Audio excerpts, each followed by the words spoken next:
മുഖ്യമന്ത്രി വി.എസ്. അച്യുതാനന്ദന്റെ ആരോഗ്യനില അതീവ ഗുരുതരമായി തുടരുന്നു. രക്തസമ്മർദ്ദവും വൃക്കകളുടെ പ്രവർത്തനവും സാധാരണ നിലയിലാക്കാനാണ് ശ്രമം. സർക്കാർ നിയോഗിച്ച വിദഗ്ധ ഡോക്ടർമാരുടെ സംഘം നിർദ്ദേശിച്ചതനുസരിച്ച് ഡയാലിസിസ് നൽകി വരുന്നുണ്ട്. മരുന്നുകളോട് പ്രതികരിക്കുന്നുണ്ടെന്നാണ് ഡോക്ടർമാർ പറയുന്നത്. രാവിലെ മെഡിക്കൽ ബോർഡ് ചേർന്ന് ആരോഗ്യസ്ഥിതി വിലയിരുത്തും. കടുത്ത ഹൃദയാഘാതത്തെ തുടർന്ന് 10 ദിവസം മുൻപാണ് വി.എസിനെ SUT ആശുപത്രിയിൽ പ്രവേശിപ്പിച്ചത്.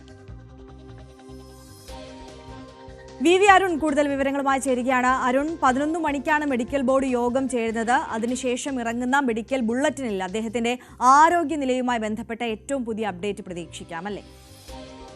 തീർച്ചയായിട്ടും അദ്ദേഹത്തിന്റെ ആരോഗ്യം അതീവ ഗുരുതരമായി തുടരുകയാണ്. അപ്പോഴും മരുന്നുകളോട് പ്രതികരിക്കുന്നു എന്നുള്ളതാണ് ഒരു ആശ്വാസകരമായി.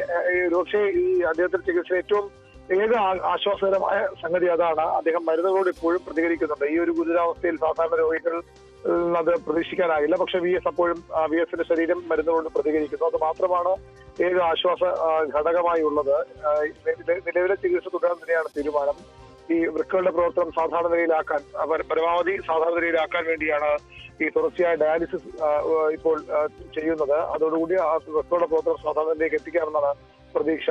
രക്തസമ്മർദ്ദവും വളരെ നിർണായകമാണ്. ഏതായാലും വി.എസിനെ ജീവിതത്തിലേക്ക് മടക്കിക്കൊണ്ടുവരാനുള്ള എല്ലാ ശ്രമവും ആശുപത്രി അധികൃതരുടെ, ഡോക്ടർമാരുടെ, മെഡിക്കൽ കോളേജ് ആശുപത്രിയിലെ ഡോക്ടർമാരുടെ വിദഗ്ധ സംഘത്തിന്റെ നിർദ്ദേശപ്രകാരമുള്ള ചികിത്സയാണ് ഇപ്പോൾ തുടരുന്നത്. ഇന്ന് 10 മണിയോടുകൂടി മെഡിക്കൽ ബോർഡ് ചേരും. ഇപ്പോഴത്തെ ആരോഗ്യ സാഹചര്യം, ആരോഗ്യസ്ഥിതി മെഡിക്കൽ ബോർഡ് വ്യക്തമാക്കും. ശരി, വി അരുണാണ് വിശദാംശങ്ങൾ പങ്കുവച്ചത്. സെനറ്റ് ഹാൾ സംഘർഷ